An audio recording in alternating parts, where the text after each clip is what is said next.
نبی پاک صلی اللہ تعالی علیہ وسلم فرماتے سوموار اور جمعرات والے دن لوگوں کے اعمال اللہ کی بارگاہ میں پیش کیے جاتے ہیں۔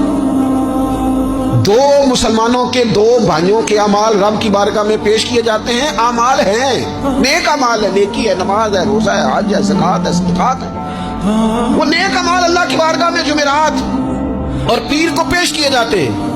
رب کریم فرماتے ٹھہر جو ذرا ان کے اعمال کو روک دو۔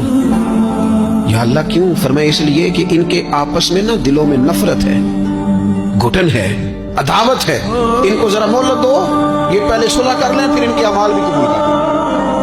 عداوتیں پالی ہوئی ہیں، اپنے دلوں کے اندر گھٹن پیدا کی ہوئی، اختلاف کہاں نہیں ہوتا لیکن نفرتیں پیدا کر لینا۔ کیا جرم کیا بھائی نے؟ کون سا کفر کر بیٹھے ہیں رشتہ دار؟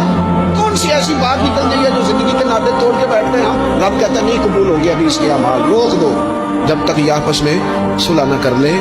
اور میں اس لیے کہ ان کے